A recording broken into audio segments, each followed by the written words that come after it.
கர்த்தர் நம்முடைய செவிகளை திறக்க வேண்டும். The Lord should open our ears so that we might hear the voice of the Lord. அதற்காக வேதம் சொல்லுகிறது போல உன் தேவனாகிய கர்த்தருடைய வார்த்தை நீ கவனமாய் சத்தத்தை கவனமாய் கேட்பாயாக. For that the word of God says you might hear the voice of God diligently. நம்முடைய கவனத்தை கெடுக்கிற சில வல்லமைகள் உண்டு. There are so many powers to distract our attention. இது முக்கியமான நேரம். This is a very important time. ஆசாரியர்கள் பலனடைந்து சமூகத்தை அப்பத்தை பெற்றுக்கொள்ளுகிற நேரம். This is the time where the priests they should be strengthened by the showbread that is in the tabernacle. பலமுறை மற்ற பாஸ்டர்மால் சொல்லுகிற பாயிண்ட் இதை நான் கவனமாய் கேட்க வேண்டும் சிந்திப்பேன். எப்படியோ பிசாசு சிந்தையை சிதறடித்து அது முடிந்த அந்த பாயிண்ட் போன பிறகுதான் விழிப்போம் எப்படிதான் அது நடந்தது என்று தெரியாது. So many times when I determine myself to note down the points that is shared by the other pastors, how much ever I try to concentrate on that and hear, somehow I will be distracted, and after that I forget that point, then I will think I've lost that point. இன்றைக்கும் கர்த்தர் நம்முடைய மனதை பலப்படுத்தி அவருடைய சத்தத்தை கேட்க உதவி செய்ய வேண்டும். Even today the Lord should help us so that he might strengthen us and hear his voice. அதற்காக கர்த்தரை ஸ்தோத்திரிப்போம். ஸ்தோத்திரம் ஸ்தோத்திரம் ஸ்தோத்திரம் ஸ்தோத்திரம் ஸ்தோத்திரம் ஸ்தோத்திரம் ஸ்தோத்திரம் ஸ்தோத்திரம் துடரபவ் ஷப்தம் கலபக்கதுடம் கரவ் சரபானியான மந்துடா. நம்முடைய சின்ன பிள்ளைகள் கூட சண்டே ஸ்கூல் பிள்ளைகள் கூட இந்த வார்த்தைகளை உரிந்து கொண்டு பலனடைய வேண்டும். Even our little Sunday school children, they should extract all the things from this word and they should make their life. நம்முடைய சிறிய பிள்ளைகள் கூட ஆவிக்குரிய காரியங்கள் முதிர் வயது உள்ளவர்களை போல மெச்சூரா இருக்க வேண்டும். Even our little children should be people so matured like the elder people in the spiritual life. அதற்காக கர்த்தரை ஸ்தோத்திரிப்போம்.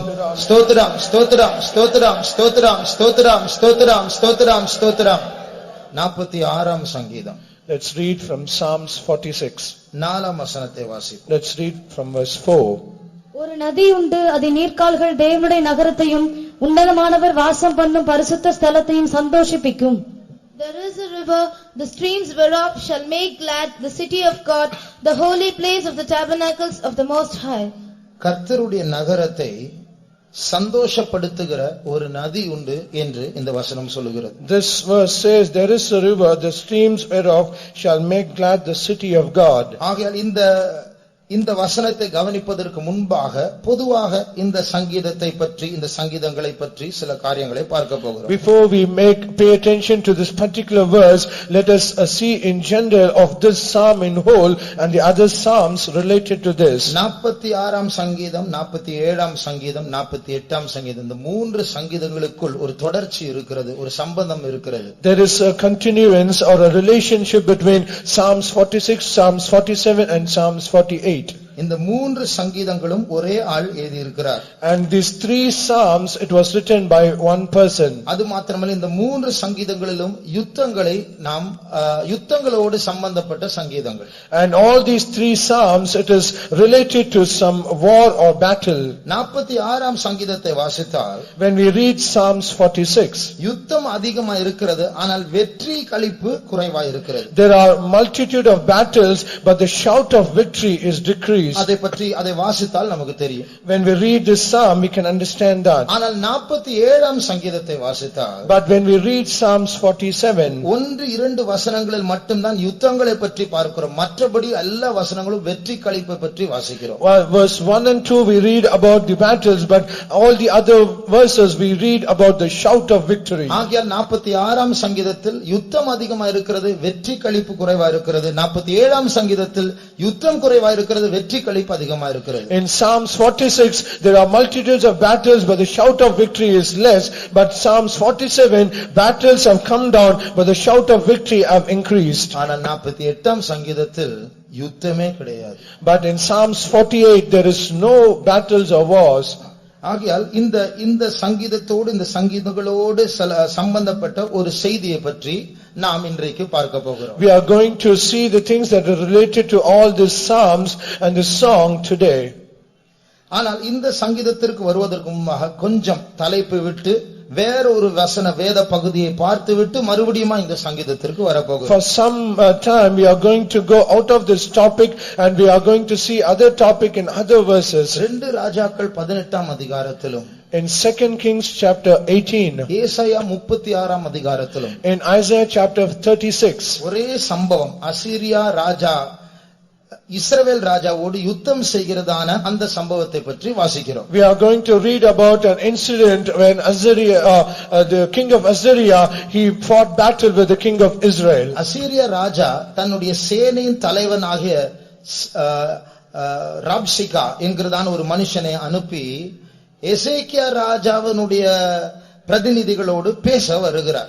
And this king of Assyria sends an ambassador Rabshakeh to speak with the ambassadors of the king Ezekiah. அப்போ அப்படிப்பட்டதான நேரத்தில் நடக்கிறதான சம்பவங்கள் தான் இப்போது ஏசாயா 36லும் 2 ராஜாக்கள் 18-19 அதிகாரங்களிலும் வாசிக்கிறோம். And we read about the incidents and events that happened between the conversation that happened between these ambassadors in both 2 Kings chapter 18 and Isaiah chapter 36. இந்த யுத்தம் எப்பொழுது நடந்தது தெரியுமா? Do you know when this battle was done? இஸ்ரவேல் ராஜாவாகிய எசேக்கியா ராஜா தேசத்தில் சீர்திருத்தல் வேலைகளை செய்யும் பொழுதுதான் இந்த யுத்தம் ஆரம்பிக்கிறது. When King Ezekiah, the king of Israel, made some reformations in the land of Israel, such battle took place. நமக்கு எல்லாருக்கும் தெரியும், நாம் அரைகுறையான ஒரு கிறிஸ்தவ வாழ்க்கை, ஒரு மேலோட்டமான கிறிஸ்தவ வாழ்க்கை செய்தால் யுத்தங்கள் அவ்வளவு இருக்காது.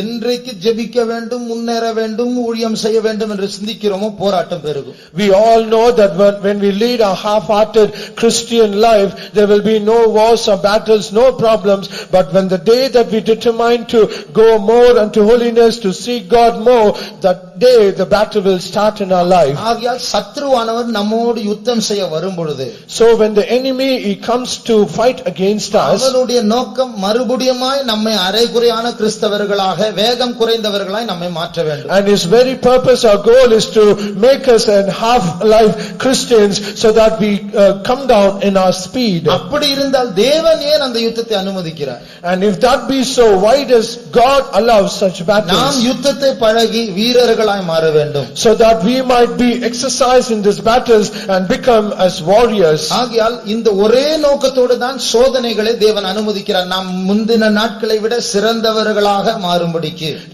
To only for this only cause and reason God is allowing all these battles so that we might become more warriors than we were before. ஆகையால் இங்கே இந்த அசீரியா ராஜா இந்த இஸ்ரவேல் ஜனங்களை மிரட்டுகிறதை நாம் பார்க்கிறோம். We read about the king of Assyria, he threatened the people of Israel. இந்த யுத்தத்தில் பார்க்கும் பொழுது இங்கே பேசுகிற ஜனங்கள் மத்தியில், அந்த யுத்தத்துல இந்த அசீரிய ராஜா இஸ்ரவேல் ஜனங்களோடு பேசுகிறார். தயவு செய்து நீங்க சரண்டர் பண்ணிடுங்க, யுத்தம் பண்ணினா தேவையில்லாம நீங்க தான் சாவீங்க அன்று இப்படி பேச்சுவார்த்தை நடந்து கொண்டிருக்கும் போது இஸ்ரவேலினுடைய ராஜா எசேக்கியாவும் அங்க சீன்ல இல்ல, இந்த அசீரியா ராஜாவாகிய சனகேரிபும் அங்க இல்லை. And when this ambassador just spoke to the people of Israel and threatening them saying, do not fight, if you fight you will die. When this conversation is happening, both the king Hezekiah was not there and Sennacherib also was not there. இதுபோல நம்முடைய வாழ்க்கையில் வருகிறதான சோதனைகளில், so also in the trials that we meet in our life, தேவனையும் பிசாசையும் நேரடியா காண முடியாது, ஆனால் நமக்கு நடக்கிற போராட்டம் தேவனுக்கும் பிசாசுக்கும் இடையில் நடக்கிற போராட்டம். We do not have a direct contact with both God or with the devil, but it is with the strivings that we ourselves are facing. நாம் சந்திக்கிற எல்லா போராட்டங்களில் நமக்கு பின்னாடி தேவன் மறைந்திருக்கிறார், அந்த சோதனைக்கு பின்னாடி பிசாசு மறைந்திருக்கிறார். And in all trials that we face, Jesus or God is hidden, and even Satan is also hidden. ஆனால் நமக்கு அதை பார்க்க முடியாது, நானும் என் பிரச்சனை இதைதான் நாம் பார்க்க முடியும். But rather we only see I and my problem, only this thing we see. ஆகையால் இது நானும் என் பிரச்சனை என்று ஒரு குறுகிய பார்வையோடு பார்க்காமல், எனக்கு பின்னாடி தேவன் இருக்கிறார், அந்த பிரச்சனைக்கு பின்னாடி பிசாசு இருக்கிறான் என்று அந்த அறிவுடையவர்கள், அந்த நினைவுள்ளவர்களாக இருப்போம் என்றால் நாம் போராடுகிற விதமே மாறிவிடும். Rather than having a short sightedness, that is, it is only I and my problem problem, if we have that, we have a knowledge that God is behind in my problems and Satan is in that problem, if we have such a thought, the way that we fight against that problem will be different. இந்த அசீரிய ராஜாவினுடைய பிரதிநிதிகள் இஸ்ரவேல் ராஜாவினுடைய பிரதிநிதிகளோடு பேச வரும்பொழுது அந்த சத்ரு, நம்முடைய சத்ரு நமக்கு விரோதமா எப்படி யுத்தம் செய்வான், யுத்தம் செய்ய வரும்பொழுது என்ன செய்வான் என்று சில காரியங்களை படிக்க போகிறோம். And when this ambassadors of the king of Assyria spoke to the ambassadors of the king of Israel, and we are going to read how the enemy is going to approach to fight against us. நம்மோடு பிசாசு அவனுடைய சூழ்நிலைகளையும் அவனுடைய காரியங்களையும் மனுஷர்களையும் நமக்கு விரோதமாய் கொண்டு வரும் பொழுது அவைகள் எப்படி நம்மோடு தொடர்பு கொள்ளும், என்ன செய்யும் என்று பார்க்க போகிறோம். We are going to see when the enemy, when he comes to fight against us in a situation where we are, how he is going to plan and how he is going to fight against us, we are going to see. இந்த அசீரிய ராஜாவினுடைய பிரதிநிதி வந்து இஸ்ரவேல் ஜனங்களிடத்தில் பேசும்போது அவன் சொல்லுகிற ஒரு காரியம், அவன் செய்கிற ஒரு காரியம் என்ன? When this ambassadors of the king of Assyria, when he spoke to the people of Israel, what is the one thing that is he is going to do? முதலாவது அவன் நம்மை பயமுறுத்துவான். அசீரியா ராஜாவுடைய பிரதிநிதி அதைதான் செய்கிறார். Firstly, he will try to threaten us. This is what the ambassadors of the king of Assyria is going to do. 2 ராஜாக்கள் 18ஆம் அதிகாரம் 19ஆம் வசனத்தை வாசியுங்கள். Let's read 2 Kings chapter 18 verse 19. ரப்சாக்கே அவர்களை நோக்கி, அசீரிய ராஜாவாகிய மகாராஜாவானவர் உரைக்கிறதும் நீங்கள் எசேக்கியாவுக்கு சொல்ல வேண்டியதும் என்னவென்றால், நீ நம்பி இருக்கிற இந்த நம்பிக்கை என்ன? நீ நம்பி இருக்கிற இந்த நம்பிக்கை என்ன? What confidence is this wherein thou trustest? Boys எல்லாம் கவனிக்கிறீங்களா? இன்னைக்கு क्वेश्चन கேட்பேன், ஜாக்கிரதையா கவனிங்க. கேர்ள்ஸ் கூட கவனிங்க. நீ நம்பி இருக்கிற நம்பிக்கை என்ன? What is this confidence that thou trustest? அப்ப இந்த அசீரிய ராஜாவின் பிரதிநிதி இப்படி சொல்லுகிறார். And this the ambassadors of the king of Assyria, they says like this. என்னிடத்துல நான் இப்ப சரண்டர் பண்ணு என்று சொல்லுகிறேன். And they say you should surrender to me. நீ சரண்டர் பண்ணாமல் எகிப்தின் ராஜாவாகிய பார்வோனிடத்தில் உதவி தேட போனால் அவன் உன்னுடைய கையை குத்துகிற கோலாய் மாறி விடுவான். If you do not surrender and if you seek the help of Pharaoh the king of Egypt, he himself will pierce you by his hand. அதனால நீ அதற்கு பதிலா உன் தேவனை நம்ப போனால் அவரும் உன்னை ஏற்கனவே கைவிட்டு விட்டார். And apart from that, if you also try to trust your own God, he will also forsake you. அதற்கு பிறகு பயங்கரமான ஒரு காரியத்தை சொல்லுகிறார். And after that he says a terrible thing. 23ஆம் 24ஆம் வசனங்களை வாசியுங்கள். Let's read verse 23 and 24. நான் உனக்கு 2000 குதிரைகளை கொடுப்பேன், நீ அவைகள் மேல் ஏறத்தக்கவர்களை சம்பாதிக்க கூடுமானால் அசீரிய ராஜாவாகி என் ஆண்டவனுடைய சபதம் கூறாதே போனால் நீ என் ஆண்டவனுடைய ஊழியக்காரரில் ஒரே ஒரு சிறிய தலைவனின் முகத்தை எப்படி திருப்புவாய்? ரதங்களோடு குதிரை வீரரும் வருவார்கள் என்று எகிப்தையா நம்புகிறாய்? இப்ப பாய்ஸ்க்கு ஒரு கேள்வி. Question for the boys. 2 தேசங்களுக்கு சண்டை நடக்குது. There were battles between two nations, Assyria Israel. Assyria and Israel. இப்ப அசீரிய ராஜா இஸ்ரவேல் ராஜாவை மிரட்டுகிறார். And now the king of Assyria, he threatens the king of Israel. அசீரிய ராஜா சத்ரு சொல்லுகிறார் இஸ்ரவேல் ராஜா கிட்ட, நான் உனக்கு இத்தனை குதிரைகளை தருகிறேன். And this king of Assyria, he says to the king of Israel, I will give so many horses to you. எனக்கு விரோதமா சண்டை போடுறதுக்கு நானே குதிரை தரேன். To fight against me, I myself will give you horses. உங்களுக்கு அந்த குதிரை மேல ஆள் போட ஆள் இருக்கா? And do you have enough adequate men to ride upon those horses? நான் என்னுடைய பெஸ்ட் ஏன் குதிரைகள் மேல் அனுப்ப மாட்டேன். சின்ன அந்த பட்டாள வீரர்களை, சின்ன வீரர்களை அனுப்புறேன். அவங்களை ஜெயிப்பீங்களா? And I'm not going to send my best warriors of my army. I'm going to send the weakest of my army. Can you able to fight against those weak men? அந்த சத்ரு ராஜா எத்தனை குதிரைகளை தரேன்னு சொன்னாரு? And what ரைட், 2 பேர் பதில் சொன்னாங்க. two people they answered. Girls அடுத்தது ரெடியா இருங்க, உங்களுக்கு கேள்வி வரும். Girls be ready, question comes to you. இவர் சொல்றார், நான் 2000 குதிரைகளை தரேன். And he says, I will give 2,000 horses. உங்களுக்கு ஆள் இருக்கா? இவ்வளவு கிண்டல் பண்றாரு. இப்படிதான் பயமுறுத்துவான் சத்துரு. He just mocks at them saying, you have adequate men, enough men to ride upon those horses. அப்போ இப்படி நம்முடைய சத்துருவும் நம்மை பயப்படுத்தும் போது நம்முடைய பயம் அவனுடைய ஆயுதமாய் மாறுகிறது. So when the enemy threatens like this and he makes us to afraid, our fear, it becomes a weapon to him. ஏன் தெரியுமா? Do you know why? பயம் வரும்போது தெளிந்த புத்தியை இழந்து விடுகிறோம்.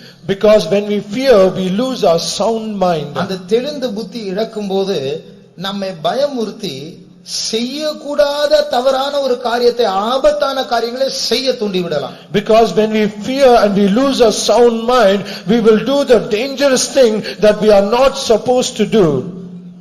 உதாரணமா அங்க பிசாசு ஒரு கண்ணியை வைத்திருக்கான்னு வைத்துக்கொள்ளும். For example, let's assume that devil has kept a snare in a distance. அங்கே உன்னை துரத்தும்படியா இவனுக்கு பின்னாடி இங்க வந்து இங்க என்று சொன்னால் பயந்து அங்கதான் ஓடி விடுவோம். And to send us there to that particular spot, he comes to go back at us and say and threatens us. We will run there in fear. ஆகையால் பயம் வரும்போது எதை செய்ய கூடாதோ அதை தான் செய்து விடுவோம். So when fear comes to us, we will do the thing that we are not supposed to do. சிங்கம் கர்ச்சிக்கும் போது இரையை தேட சுற்றி திரிய அவசியம் இல்லை. அது கெபிலிருந்து வந்து அது பயங்கரமாக கர்ச்சிக்கும் போது அங்க இருக்கிற மான்கள் பயந்து ஓடி அந்த பயத்திலே அந்த சிங்கத்துக்கு முன்னாடி வந்துவிடும். So when a lion is very hungry, it need not go in search of its prey. It just needs to roar. When it's roar, all the deers that is nearby, out of their fear, they will come in front of this lion. ஆகையால் தான் ஆண்டவர் மறுபடியுமாய் வேதத்தில் சொல்லுகிறார், பயப்படாதே. And that's the reason God says again and again and again in the scriptures, fear not. நமக்கு பின்னாடி எசேக்கியா ராஜா இந்த யுத்தத்தில் மறைந்து இருக்கிறார். அது போல நம்முடைய ஆண்டவர் இருக்கிறார், மறைந்திருந்தாலும் இருக்கிறார். இதை மறந்து போனால் தான் பயமே வரும். As King Ezekiel was behind that battle, even so the Lord is behind us in a battle, and we should understand this and realize, then we will get the grace. நான் மரண இருளின் பள்ளத்தாக்கில் நடந்தாலும், though I walk in the valley of the shadow of death, நான் பயப்படேன். I fear not. ஏனென்றால் தேவரீர் நீர் என்னோடு இருக்கிறீர். Because O Lord, thou art with me. அந்த மரண படுக்கையிலும் தேவன் கூட இருக்கிறார் என்கிற ஒரு நினைவு சங்கீதக்காரனுக்கு வந்திருக்கிறது. So the psalmist had in mind, even at the valley of shadow of death, God was with them. ஆனால் விசுவாசம் இல்லாதவர்களுக்கு, பயப்படுகிறவர்களுக்கு தேவன் மறைந்து விடுவார். சூழ்நிலை பெரிதாய் முன்னாடி நிற்கும். And people who do not believe and people who have fear, God will be as though he is hidden, and situations will be great for them. இப்படி ஒரு சூழ்நிலை பிசாசு உருவாக்கினால் ஈஸியாக நம்மை அவன் தாக்கி விடலாம். If at all Satan, he creates such a situations for us, easily he will overcome us. இந்த சூழ்நிலை உருவாக்கும்படியாதான் இந்த அசீரிய ராஜாக்கள், அந்த பிரதிநிதிகள் வந்து இப்போது இஸ்ரவேல் ஜனங்களை மிரட்டுகிறான். நீ சத்ருவில், நான் உனக்கு குதிரை தருகிறேன், நீ சண்டை போட்டு பார். To create such a situation, the ambassador of Assyria, the king of Assyria, they come and threaten the people saying, I will give horses to you and you should fight against me. அவன் செய்கிற இரண்டாவது காரியம், the second thing that he does, அவன் நம்மை தேவனிடத்திலிருந்தும் பரிசுத்தவான்களிடத்திலிருந்தும் நம்மை பிரிக்க பார்ப்பான்.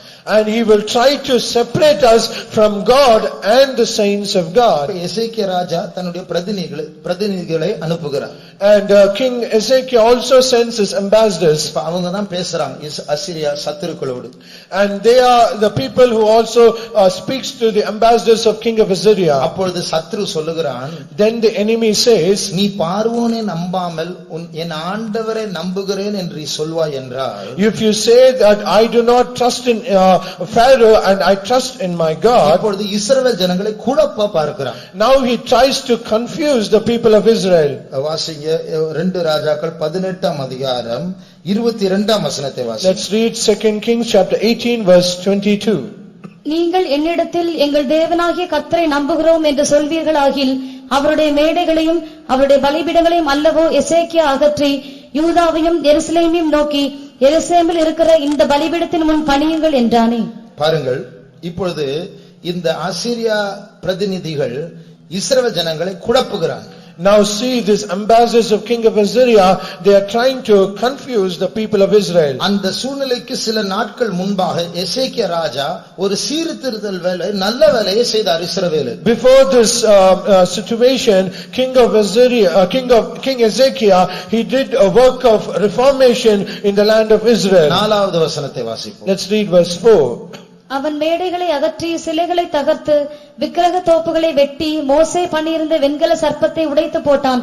அந்நாட்கள் மட்டும் இஸ்ரவேல் புத்திரர் அதற்கு தூபம் காட்டி வந்தார்கள். அதற்கு நிகுஸ்தான் என்று பெயரிட்டான். பாருங்கள், எத்தனையோ மற்ற அந்நிய தேவர்களை தொழுது கொண்டிருந்ததான இந்த இஸ்ரவேல் ஜனங்கள் இப்பொழுது எசேக்கியா வந்து அந்த விக்கிரகங்களை, அந்த சிலைகளை, அந்த பலிபீடங்களை, அந்த தோப்புகளை எல்லாவற்றையும் தகர்த்து போடுகிறார். And the people of Israel, they were worshipping strange gods till then, but now King Ezekiel, he removed all the high places and all the graven images from the land of Israel. இப்பொழுது இந்த அசீரிய ராஜா அதை பற்றி கேள்விப்பட்டு இப்பொழுது இஸ்ரவேல் ஜனங்களிடத்தில் இப்படி சொல்லுகிறார். And hearing this incident, the king of Assyria, he comes now and confuses the people now. என் ஆண்டவரை நான் நம்புவேன் என்று சொல்லுகிறாயே. You say that I will trust my God. அந்த ஆண்டவருடைய தோப்புகளையும் பலிபீடங்களையும் தானே உங்கள் ராஜா எசேக்கியா தகர்த்து போட்டார். And the high places of such a God and the images of such a God only King Ezekiel has removed from everywhere. இந்த அசீரிய ராஜா இஸ்ரவேல் ஜனங்களை குழப்புகிறார். அவர்களுடைய தேவனுக்கும் இப்போது தகர்த்து போடப்பட்டதான அந்த தேவர்களுக்கும் வித்தியாசம் இல்லை, இரண்டும் ஒன்றுதான் என்று சொல்ல முயற்சி செய்கிறார். And the ambassadors of king of Assyria, they are trying to confuse the people, saying the gods of them and the gods of Israel that has been cut down and destroyed, there is no difference them, and he tries to compare them, saying they are but one. இப்படி எசேக்கியா நல்லவர் அல்ல, அவர் கெட்டவர், செய்ததான சீர்திருத்தல் வேலை அல்ல, தேவனை விட்டு நம்மை பிரித்து விட்டார். And they say that King Ezekiel is not good, he is a very bad person, he has the reformation work is not a good work, he has destroyed all your gods. சில நேரத்தில் பிசாசு இப்படி தான் செய்வான்.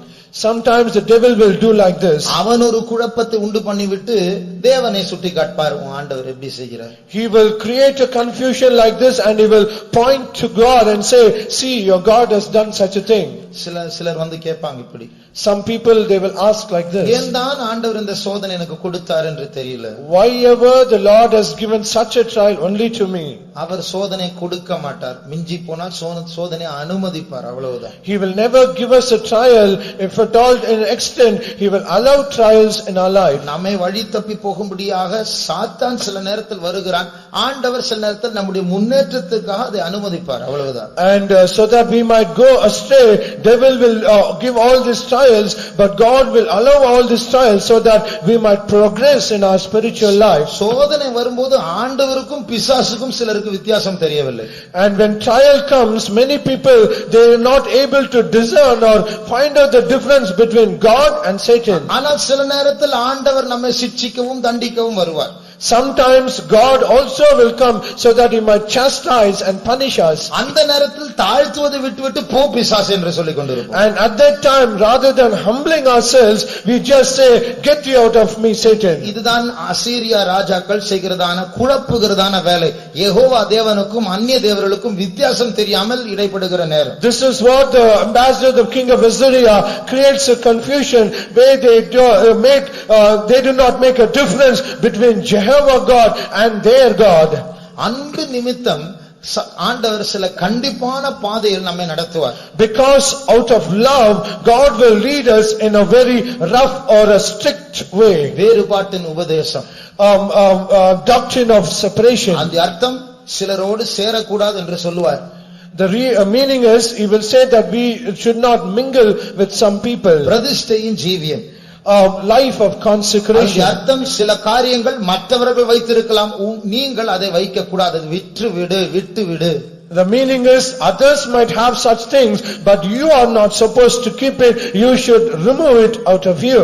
விசுவாச ஜீவியம், life of faith. நீ உடனே ஓடி போய் முந்தின நாட்களை போல நீ கடன் வாங்காத, என் சமூகத்தில் காத்திருந்தும் தேவைகள் சந்திக்கப்படட்டும். Like others and like in your previous things, you should not go run away immediately to get debts from others. You come into my presence and you should wait in my presence. தெய்வீக சுகம், divine healing. நானே உன் பரிகாரியாகிய கர்த்தர், உன் வியாதி நேரத்தில் என்னை நீ அணுகுவாயாக.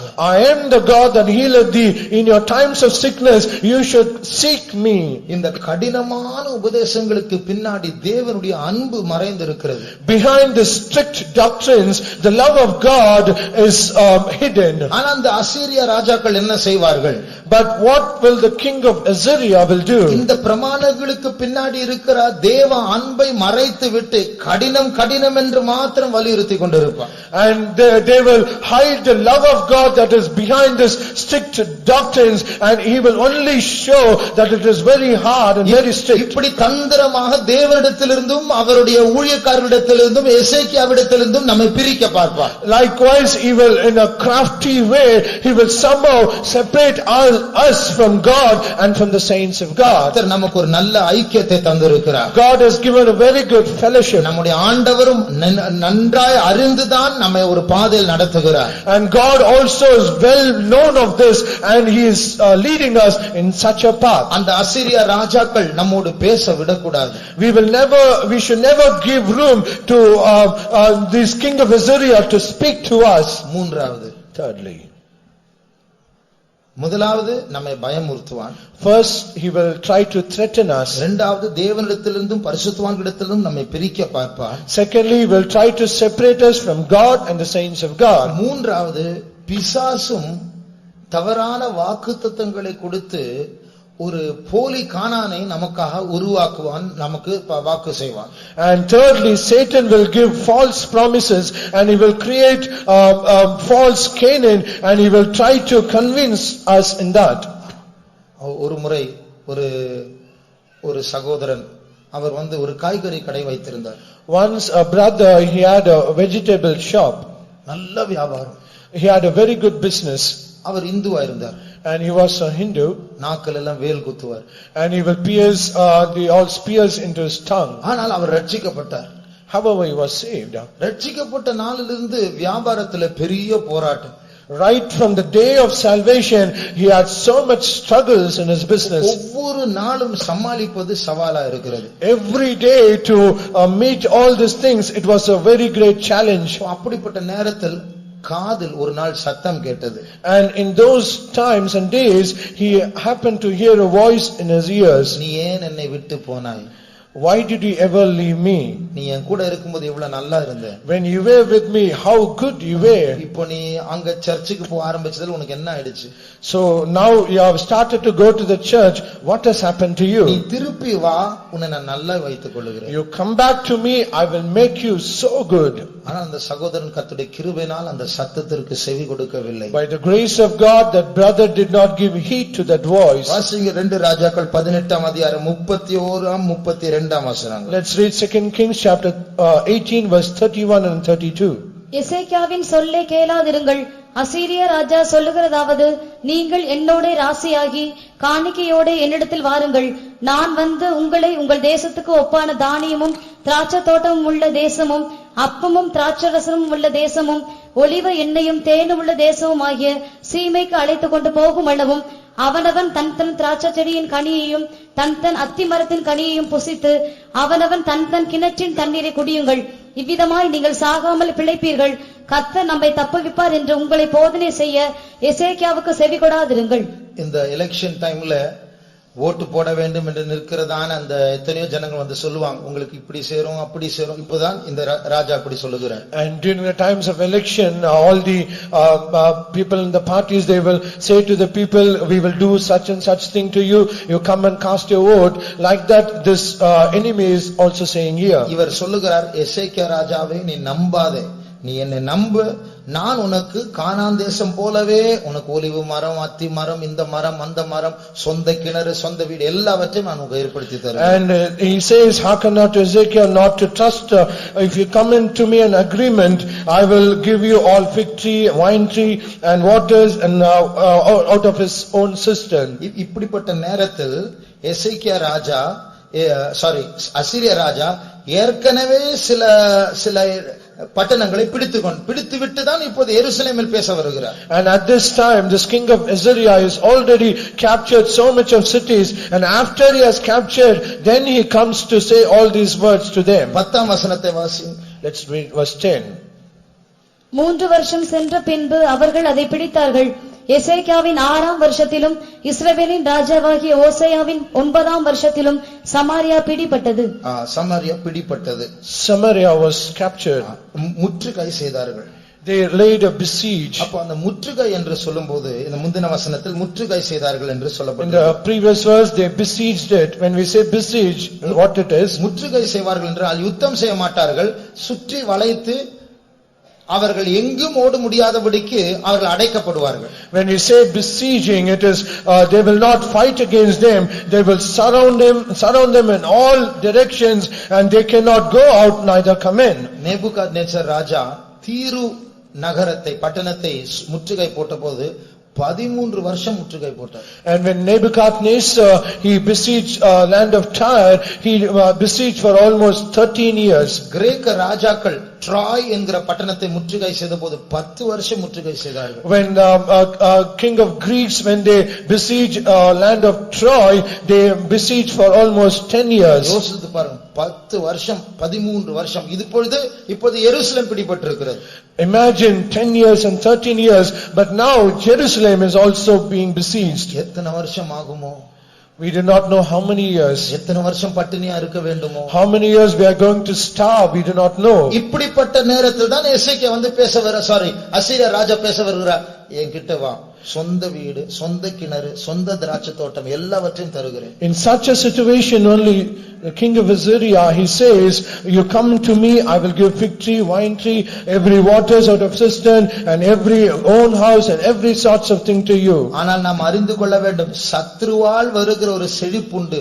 அது ஏமாற்றமான செழிப்பு, மாயையான செழிப்பு, தற்காலிகமான செழிப்பு. But we need to understand and think there is a flourishing that comes through the enemy, but it is a deception. நான் சிறுவனா இருக்கும்போது ஒரு ராக் குரூப் இருந்தாங்க. While I was a young boy, there was a rock group. அந்த rock group உடைய பேர் KISS, KISS. அது முத்தம் அல்ல, Kings in the service of Satan. சாத்தானின் சேவையில் உள்ள ராஜாக்கள், அதான் அதனுடைய அர்த்தம். The name of that group is KISS, Kings in the service of Satan. அப்போ இவர்கள் எல்லாம் இரத்தத்தை வைத்து சாத்தானோடு உடன்படிக்கை செய்தவர்கள். And all these people through blood they will make a covenant with the devil. 7 வருஷம் உலகத்திலே பிரபலமானவர்களாய் மாற்றப்பட்டார்கள். In just 7 years they will be so famous and they will be celebrities in the whole world. 7 வருஷம் முடிந்த பிறகு, but at the end of 7 years, அந்த 4 பேர் ஒவ்வொன்றாக மரித்து போனார்கள். and these 4 people they died one by one. அந்த 7 வருஷம் பிரபலமாய் இருந்து என்ன பிரயோஜனம்? அந்த 4 பேரும் இன்றைக்கு நரகத்தில் இருக்கிறார்கள். Then what is the use of being famous in the whole world? They are now in hell. அவர்கள் கட்டின பாட்டில் ஒன்று, and one song they composed, we are on the highway to hell. நரகத்துக்கு போகிறதான பெரும் பாதையில் நடந்து கொண்டிருக்கிறோம். அதுதான் எங்களுடைய வாக்குத்தத்தம் பண்ணப்பட்ட தேசம். எங்களை யாரும் நிறுத்த முடியாது. They say we are in the highway to hell. That is a promised land and no one can ever hinder us. இன்றைக்கு அவர்கள் பாடினது போல அங்கதான் இருக்கிறார்கள். இப்பொழுது அந்த பாட்டை பாட மாட்டார்கள், ஏனென்றால் தெரியாமல் பாடினார்கள். And as they sang in those days, they are now in that same place, but now they cannot sing the song because they could realize now they have done a wrong thing. இப்பொழுது யோசிப்பார்கள், 7 வருஷத்துக்கு போய் எங்களுடைய ரத்தத்தையும் ஆத்துமாவையும் விற்று போட்டோமே. And now they will try to realize, saying, for only 7 years we have sold our blood and our soul. இது போல ஒரு தவறான ஒரு போலி கானானை பிசாசு நமக்கு கொடுக்க முயற்சி செய்வான். அதுதான் உலக செழிப்பு. And devil will give us and show us a false Canaan, that is the flourishing according to the world. என் கூட நீ வரியா, ஒப்பந்தம் செய்கிறாயா? இல்லை என்றால் இந்த சர்ச்சுக்கு போய் நீ சாகர வரைக்கும் தரித்திரனா இருக்க போகிறாய். எதை தெரிந்து கொள்வாய்? Are you going to come with me and you are going to receive all things that whatever you think, or are you going to this church and all throughout your life you are going to be in a very poor state? சத்ரு இப்படி மிரட்டும் போது, சவால் விடும்போது என்ன பதில் சொல்ல போகிறோம்? When Satan says like this and when he challenges us, what are we going to say? சாகர வரைக்கும் பட்டினியா இருந்தாலும் என் ஆண்டவரை நான் விட மாட்டேன். right to the end of my death, even though I starve, I will never leave my God. ஒரு நாள் ஒரு சகோதரி வேளச்சேரியில் இருந்தார்கள், சாட்சி சொன்னார்கள். Once a sister who was in Velachery, she shared her testimony. அந்த சாட்சியில் இப்படி சொன்னார்கள். And in her testimony she said like this. புதிதாய் விவாகம் செய்தவர்கள் ஒரு 1-2 வருஷத்துக்குள்ளாக புருஷன் வியாதிப்பட்டு மரித்து போனார். And she was newly married, in 1 or 2 years her husband was sick and he died. சின்ன குழந்தை மட்டும்தான், 1 வயசு குழந்தை. And she had only a 1-year-old baby. இப்ப சிறிய வயதில் விதவையாய் மாறிவிட்டார்கள். And she was very young and she became a widow now. இருந்ததான chief pastor PM Thomas அவர்களிடத்தில் போய் அழுதார்கள். And she went to the chief pastor then, Pastor PM Thomas, and she cried to him. என்ன pastor என் நிலவரம், நான் எப்படி வாழுவேன் இப்போ? And she said, oh, what has become my state? How can I ever now live now? எப்படி சம்பாதிப்பது? How can we try to console her? How can I earn after this? And how can I ever live or earn after this? அப்போ pastor சொன்னார். Then the pastor said, நீ இப்படி ஒரு பிரதிஷ்டை செய். you do a consecration like this.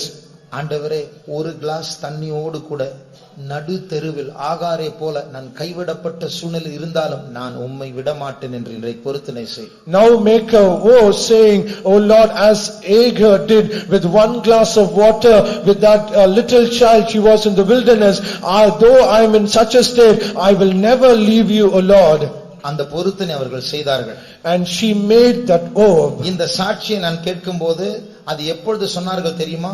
அவருடைய சொந்த மாடி வீடை கட்டி பிரதிஷ்டை செய்த அன்றைக்கு அவர்கள் சொன்ன சாட்சி. And this testimony she shared in a time when she built her own house, and in the dedication of that house she shared such a testimony. பிசாசு மிரட்டுவான், அது போய் நம்முடைய ஆண்டவர் நம்மை கைவிட மாட்டார். And Satan will try to threaten us, but it is a lie, but God will never leave us. அன்றன்றைக்குள்ள அப்பத்தை என் ஆண்டவர் எனக்கு தருவார். God will give us our daily bread. நீதிமான்களே அப்பத்து சங்கீதக்காரர் சொல், நீதிமான் அப்பத்திற்கு இறங்குறதை நான் கண்டதில்லை. As the psalmist says, I have never seen a righteous person to beg for his bread. தேவனுடைய பிள்ளையாய் இருந்தால் நம்மை பிச்சைக்காரரை போல நிலவரத்தில் வைக்க மாட்டார். If at all we are the children of God, he will never leave us in the state of beggars. ஆகாயத்து பட்சிகளை போஷிக்கும் தேவன், ஆகாயத்து பட்சிகளை போஷிக்கும் தேவன், தினமும் என்னை போஷிப்பதால் ஸ்தோத்திரிப்பேன், தினமும் என்னை போஷிப்பதால் ஸ்தோத்திரிப்பேன், ஸ்தோத்திரிப்பேன் ஸ்தோத்திரிப்பேன் இயேசுதேவனை, ஸ்தோத்திரிப்பேன் ஸ்தோத்திரிப்பேன் இயேசுதேவனை, என் ஜீவனுள்ள நாட்களெல்லாம் ஸ்தோத்திரிப்பேனே, என் ஜீவனுள்ள நாட்களெல்லாம். ஆகாயத்து பட்சிகள், ஆகாயத்து பட்சிகளை போஷிக்கும் தேவன், ஆகாயத்து பட்சிகளை போஷிக்கும் தேவன், தினமும் என்னை போஷிப்பதால் ஸ்தோத்திரிப்பேன், தினமும் என்னை போஷிப்பதால். ஆகாயத்து பட்சிகள், ஆகாயத்து பட்சிகளை போஷிக்கும் தேவன். ஆகாயத்து பட்சிகளை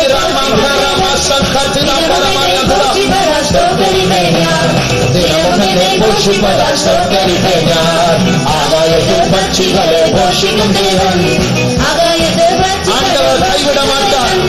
தினமும் என்னை போஷிப்பதால் ஸ்தோத்திரிப்பேன், தினமும் என்னை போஷிப்பதால் ஸ்தோத்திரிப்பேன். Thank you Lord, thank you Jesus, thank you Lord. Hallelujah. அவர் கைவிடவே மாட்டார். He will never leave us. அவர் நம்முடைய பரம தகப்பனாய் இருக்கிறார். He is our heavenly Father. ஆகையால் நிச்சயமாய் அன்றன்றைக்கு நம்முடைய தேவைகளை அவர் சந்திப்பார். Surely he will meet our needs every day. ஆகையால் சத்துரு சொல்லுகிறதான அந்த தவறான வாக்குத்தத்தங்களுக்கு செவி கொடுக்க வேண்டாம். So let us not give heed to the wrong promises that the adversary gives us. அந்த கானான் எனக்கு தேவையே இல்லை. Such a Canaan I don't need it. பரலோகத்தில் நிஜமான நிரந்தரமான மகிமையான சொத்தை எனக்காய் வைத்திருக்கிறார். God has kept a possession, a real and a true and a eternal possession in heaven. நாலாவது, fourthly, நம்மை அவன் ஆக்கனைக்குள் தீர்க்க பார்ப்பான். He will try to condemn us.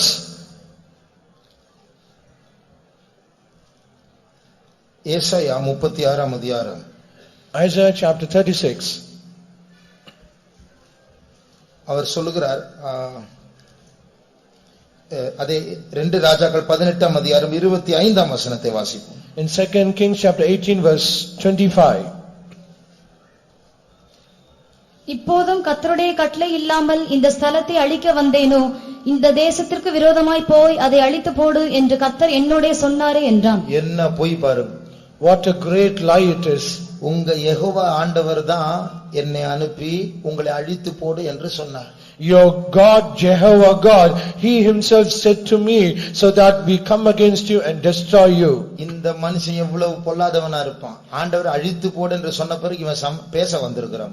How wicked this person would have been, and he says that God has told him to destroy these people. அப்ப நமக்கு சோதனை வரும்போது ஆண்டவர் பிசாசு வந்து சொல்வான், ஆண்டவர் தான் அனுப்பினார், நீ கைவிடப்பட்டவன், உன்னை நான் கொல்ல போகிறேன், உயிர் எடுக்க போகிறேன் என்றெல்லாம் நம்மை ஆக்கினைக்குள்ளாக தீர்க்க பேசுவான். And in our times of trials, he will try to put us into condemnation, saying, it is only God has sent me to destroy you. You are a forsaken person. God has left you.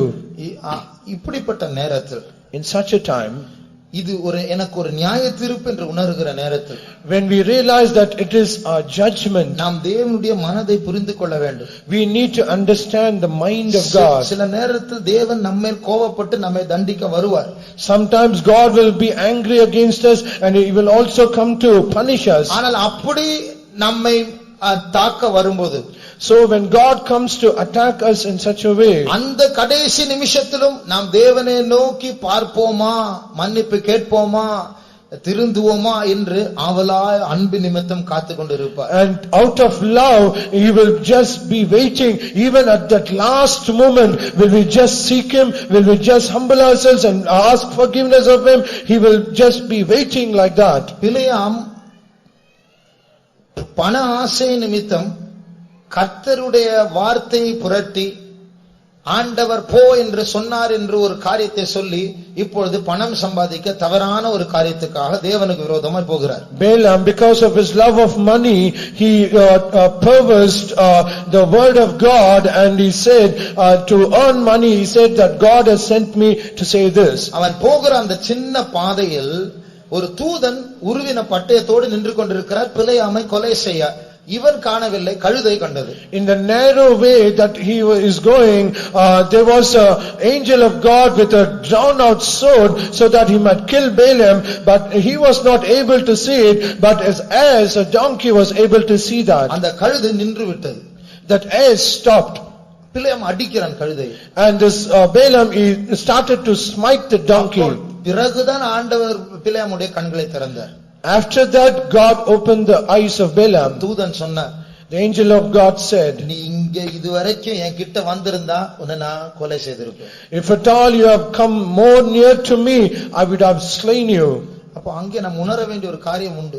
There is one thing that we need to understand. பிலேயாம் அந்த உருவின பட்டயத்தோடு பிலேயாமை கொலை செய்யும்படியா நின்று கொண்டிருக்கிற அந்த தூதனிடத்தில் போகாதபடிக்கு முன்பதாகவே அந்த கழுதையினுடைய கண்ணை திறந்தது யார்? And before Balaam would have been slain without seeing the angel of God who had a drawn out sword to kill him, who hindered so that Balaam might not go that further? அந்த தூதனை அனுப்பின அதே தேவன் தான் இந்த கழுதையினுடைய கண்ணை திறக்கிறார். And the God, same God who sent that angel, he also opened the eyes of this donkey. இதுதான் நம்முடைய தேவனுடைய சுபாவம். This is the character of our God. தண்டிக்க வந்தாலும் அந்த நேரத்தில் பாதுகாக்க முடியும், அந்த நேரத்திலும் காத்திருப்பார். திருந்துவோமா, ஒரு மன்னிப்பு கேட்போமா, நேசிப்போமா. Even at the time of punishment, even at that last hour of time, he will just be waiting. Will we come back to him? Will we set right ourselves? ஆகையால் பிசாசு வந்து பேசும்போது செவி கொடுக்காதிருங்க. So when Satan comes and tries to speak like this, do not give heed to him. இயேசு நம்மை கைவிடவே மாட்டார். Jesus will never ever leave us. அப்படி கைவிட்டார் அவர் சொல்லட்டும், ஏன் பிசாசு சொல்ல வேண்டும்? If at all he has forsaken us, let him say, but not the devil. ஆகையால் ஆண்டவர் என்னை கைவிடவில்லை. So God has not forsaken me. இப்பொழுது நம்முடைய கரங்களை உயர்த்தி சொல்வோமாக. Let us now lift up our hands and say this. இயேசு என்னை கைவிட மாட்டார். Jesus will never leave me. சாத்தான் அதை கேட்கட்டும். Let Satan hear it. உன் இயேசு உன்னை கைவிட்டார் என்று பொய் சொல்லுகிற அந்த பிசாசு இந்த சத்தத்தை கேட்பானாக. The devil who said a lie, Jesus has forsaken you, let him hear this voice. இயேசு என்னை கைவிட மாட்டார். Jesus will never leave me. இயேசு என் தகப்பன். Jesus is my father. இயேசு நல்லவர். He is good. இயேசு அன்புள்ளவர். Jesus is loving. இயேசு என்னை மன்னிப்பார். Jesus will forgive me. அவர் என்னை கைவிடவே மாட்டார். He will never leave me. Hallelujah. Hallelujah. சத்துரு தோற்று போவானாக. Let the adversary meet with the defeat. பொய் பேச வருகிற அந்த சத்துரு தோல்வி அடைவானாக. He that cometh to lie against us, let him meet with failures. இப்படிப்பட்ட சத்துரு பேசுகிற அந்த நேரத்தில் when such as Satan, when he speaks to us, பயத்தை கொண்டு வருகிறான். he will bring us fear. தேவனிடத்திலிருந்து பிரிக்க பார்க்கிறான். He will try to separate us from God. பொய்யான கானானை அறிமுகப்படுத்துகிறான். He will introduce a false Canaan to us. அவன் நம்மை ஆக்கனைக்குள் திருக்கிறான். He will try to put us into condemnation. இப்படிப்பட்ட சூழ்நிலையில் அந்த யுத்த சூழ்நிலையில் in such a situation of war, அங்கே மூன்று கூட்டத்தாரை பார்க்கிறோம். we see three groups of people. ஒன்று எருசலேம் கோட்டைக்குள் இருந்து யுத்தத்தையே பார்க்காதவர்கள். One group of people, they are in the fortress of Jerusalem, they have never ever seen a battle. வெளியே they are not seeing this battle. வெளியே என்ன நடந்து கொண்டிருக்கிறது, சத்துருக்கள் மத்தியில் பயங்கர பேச்சு, அடுத்தது யுத்தம் தான், அதை அறியாமல் கோட்டைக்குள் பத்திரமா இருக்கிறார்கள். They are not seeing this battle, and all the enemies is just right before them. இது போல சபையில கொஞ்சம் பேர் இருப்பாங்க, அவங்களுக்கு வெளிப்பாடு இல்ல, வெளிச்சம் இல்ல, ஆவிக்குரிய தன்மை இல்ல. ஆனால் எருசலேம் கோட்டை மற்றவெல்லாம் ஜெபிக்கிறாங்க, ஊழியக்காரன் ஜெபிக்கிறாங்க, குடும்பத்துல சில நல்ல ஆவிக்குரியவங்க இருப்பாங்க, அவங்க முட்டில் ஜெபிப்பாங்க, இவங்க பத்திரமா இருப்பாங்க. And there are some group of people even in the church, they do not have revelation, they do not have light, they do not have that clear mind. Others will be praying, even the servants of God will praying, even the head of the family will be on his knees and praying, but they will be silent and they will be like that. இரண்டாவது ஒரு கூட்டத்தார் இருந்தார்கள். There is the second group of people. அவர்கள் சுவரின் மேல் எழுதி, அந்த கோட்டை சுவரின் மேல் எழுதி எட்டி பார்த்து மற்ற பக்கத்துல நடக்கிற பேச்சுவார்த்தை அவர்கள் கவனித்துக் கொண்டிருக்கிறார்கள். They will be climbing upon the walls of that fortress, and they will be listening to the conversation between the people of God and the adversary. வாசிக்க வேண்டாம், 2 ராஜாக்கள் 18ஆம் அதிகாரம் 26ஆம் வசனத்தில் அந்த கூட்டத்தாரை பார்க்கலாம். Let's not read that. We read about in 2 Kings chapter 18 verse 26 of such a group of people. இவர்கள் யார்? இவர்களுக்கு நடக்கிற விஷயம் தெரியும். These people who are they know what is going to happen. ஆபத்தில் இருக்கிறோம் என்று அறிவார்கள். They know they are in a very great danger. ஆனால் சுவரின் மேல் தான் இருப்பார்கள். இறங்கி போய் யுத்தத்தில் இறங்க அவர்களுக்கு தைரியம் இல்லை. They will just be on the walls of on the walls. They will not descend and they will not go to fight against the enemy. இது போல சபையிலும் சில கூட்டத்தார் இருக்கிறார்கள். So also such group of people are in the church. பிரசங்கம் கேட்பார்கள். They will hear the sermon. இயேசு வருகிறார் தெரியும், இந்த தகவல் அந்த தகவல் எல்லாம் தெரியும், ஆனால் ஜெபிக்க மாட்டார்கள். They will know Jesus is there, they will know the information, such and such information, but they will not come to Jesus or battle. சுவரின் மேல் இருக்கிறவர்கள். These are the people who are on the walls. மூன்றாவது கூட்டத்தார், the third group of people, நேரடியா சத்துருவோடு பேசிக் கொண்டிருக்கிறவர்கள். they will be directly communicating with the enemy. போர் களத்தில் இறங்கி பிசாசோடு பேசுகிறவர்கள். They will be in the battle arena, they will be directly speaking to the enemy. அவர்கள் தான் பராக்கிரமசாலிகள். They are the mighty men. இந்த நேரத்தில் இந்த யுத்த நேரத்தில் அப்படிப்பட்ட பராக்கிரமசாலிகள் சபையிலும் எழும்ப வேண்டும். So in this time of battle, such mighty people they should rise in the church. அவர்களுடைய ஜாமக்காரர், இஸ்ரவேலுடைய ஜாமக்காரர், ஒன்றும் அறியாத குருடர், இந்த பேர் நமக்கு கிடைக்க கூடாது. And this watchmen of Israel, they are blind people without any knowledge. Such name should not come to us. அவர்கள் தான் கோட்டைக்குள் இருக்கிறவர்கள். Such people are inside the fort. அடுத்த group, அவங்களோட நம்ம பேசினா பயந்துருவாங்க, அவர்கள் தான் சுவரின் மேல் இருக்கிறவர்கள். And the other group of people, if at all it is enough that we just speak to them, they will be afraid. Those are the people who are on the walls. யுத்தத்தை பற்றி தெரியும், அவர்கள் கேள்விப்பட்டிருக்கிறார்கள், ஆனால் அவர்களுக்கு யுத்தம் செய்ய பலன் இல்லை. They know about the battle, they know about the danger, but they do not have the enough strength to go and fight the battle. கர்த்தர் நம்ம எல்லாரையும் அந்த மூன்றாவது கூட்டத்தார் இறங்கி போய் சத்துருவோடு பேசுகிறவர்களாய் மாற்ற வேண்டும். God should change all of us as the third group of people who go directly to the enemy and speak against them. இப்ப கேர்ள்ஸ் கிட்ட ஒரு கேள்வி கேட்கிறேன்.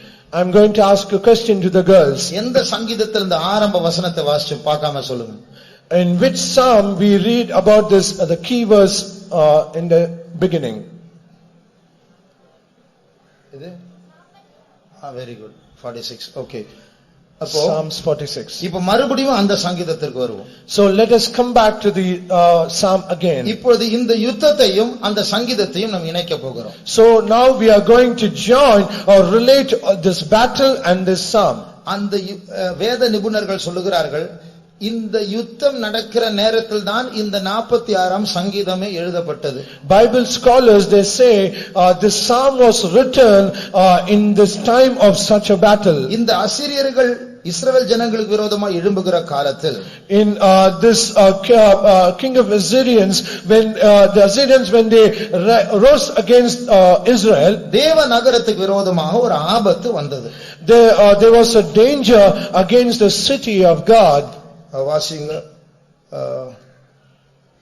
36ஆம் ஏசாயா 36:2.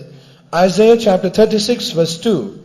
அப்பொழுது அசீரியா ராஜா லாகீசிலிருந்து ரப்சாக்கையை பெரிய சேனையோடு எருசலேமுக்கு எசேக்கியா ராஜாவினிடத்தில் அனுப்பினான். போதும், பெரிய சேனையோடு எருசலேமுக்கு விரோதமாக வந்தான். And he came against Jerusalem with a great host of army. இந்த ராப்சாக்கி வந்து இஸ்ரவேல் பிரதிநிதிகளோடு பேசும்பொழுது பின்னாடி பெரிய சேனை நின்று கொண்டிருக்கிறது.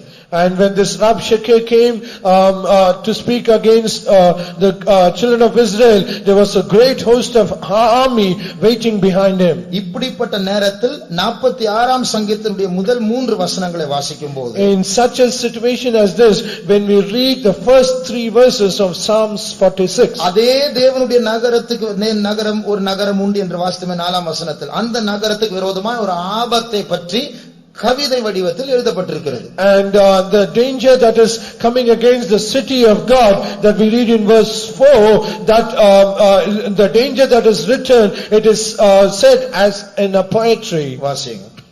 தேவன் நமக்கு அடைக்கலமும் பலனும் ஆபத்து காலத்தில் அனுகூலமான துணையுமானவர். ஆகையால் பூமி நிலை மாறினாலும் மலைகள் நடு சமுத்திரத்தில் சாய்ந்து போனாலும் அதன் ஜலங்கள் கொந்தளித்து பொங்கி அதில் பெருக்கினால் பர்வதங்கள் அதிர்ந்தாலும் நாம் பயப்படும். இப்போ அந்த சூழ்நிலையில் ஒற்றுமை அங்கே ஒரு மிரட்டல், இங்க அந்த மிரட்டல் நேரத்தில் இந்த வார்த்தைகள். Let us see the unity of this situation and this psalm. There is a threatening there, and there is a thing of this verse is said. இரண்டாவது, secondly, இந்த யுத்த நேரத்தில், in the time of this battle, ஏசாயா 36ஆம் அதிகாரம், Isaiah chapter 36, 18ஆம் 19ஆம் 20ஆம் வசனங்களை வாசிக்கும்போது, when we read Psalms 18, 19 and verse 20, எசேக்கியா உங்களிடத்தில் சொல்வார், எங்களுடைய ஆண்டவர் விடுவிப்பார் என்று. அதை நம்பாதீர்கள். King Ezekiel will say to you, our God will deliver us, but do not believe him or trust him. அந்த ராப்சாக்கி சொல்லுங்க, இப்போதான் நிறைய யுத்தங்களை முடிச்சிட்டு வந்தாங்க, அவங்க தேவர்கள் அவங்களை ரட்சிக்க முடிந்ததா? முடியவில்லை. இதே போல உங்க தேவர்களால் முடியாது, இப்பவே surrender பண்ணிவிடு. And this Rabshakeh will say, now only they have destroyed all the other gods of the other nations, and none of the gods was able to deliver them out of their hands, so your God also will not be able to deliver you, so just surrender now. இப்பொழுது 6ஆம் வசனம், சங்கீதம் 46:6 வாசியுங்கள். Now let's read Psalms 46 verse 6. ஜாதிகள் கொந்தளித்தது, ராஜ்யங்கள் தத்தளித்தது. ஜாதிகள் கொந்தளித்தது, ராஜ்யங்கள் தத்தளித்தது. இது அந்த புறஜாதியார் மத்தியில் இங்கே வருவதற்கு முன்பாக ஆசீரியர்கள் செய்த யுத்தங்களை பற்றி சொல்லப்பட்ட வார்த்தை. And these words are said about the heathen nations that are said, and it is said the heathen rage, the kingdoms were moved. அடுத்தபடியாக, nextly, இந்த ஆசீரியர்களுடைய யுத்தம் எப்படி ஜெயித்தார்கள் யாருக்கா தெரியுமா? Do you know how this king of Assyrians they got the victory? யாருக்கா தெரியுமா எப்படி அந்த யுத்தம் எப்படி முடிந்தது? Do you know what was the end of this war? யார் வந்து சண்டை போட்டது? Do you know who came to fight the battle? Sunday school பிள்ளைங்க சொல்லுங்க, யார் சண்டை போட்டது தெரியுமா?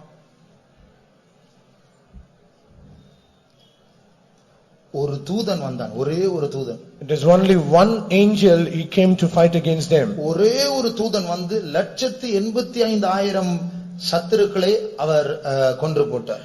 The one angel came in one single night and he slew 185,000 of the enemies. அதுக்கப்புறம் அந்த ராப்சாக்கி எல்லாம் பேச வரல, அமைதியா வாயை மூடிட்டு அடுத்து அவன் உயிர் போயிடும் மெதுவா போயிட்டாங்க மீதியா இருக்கிறவங்க. And after that the remnant of the king of Assyrian and the Rabshakeh, they just were silent, shut their mouth and they went as it is. இப்போ அந்த சங்கீதத்துக்கு வாங்க. 46ஆம் சங்கீதம் 8ஆம் 9ஆம் வசனங்களை வாசிங்க. Now come back to the Psalm, read 46 verse 8 and 9. பூமியிலே பால் கடிப்புகளை நடப்பிக்கிற கர்த்தருடைய செய்கைகளை வந்து பாருங்கள். அவர் பூமியின் கடைமுனை மட்டும் யுத்தங்களை ஓய பண்ணுகிறார். வில்லை, இதுதான் தூதன் செய்த வேலை. This is what the work that the angel did. தொடர்ந்து வாசிங்க. வில்லை ஒடித்து ஈட்டியை முறிக்கிறார், ரதங்களை நெருப்பினால் சுட்டெரிக்கிறார்.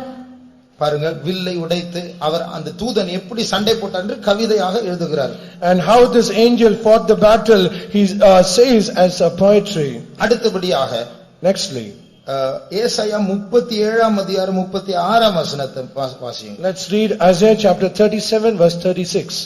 அப்பொழுது கர்த்தருடைய தூதன் புறப்பட்டு அசீரியரின் பாளையத்தில் 185,000 பேரை சங்கரித்தான்.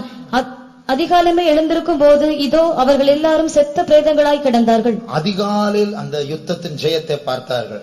And early in the morning they saw the victory of the battle. இப்பொழுது சங்கீதத்திற்கு வருவோம். Now come back to the Psalm. 5ஆம் வசனத்தை வாசிங்க. Let's read verse 5. தேவன் அதன் நடுவில் இருக்கிறார், அது அசையாது.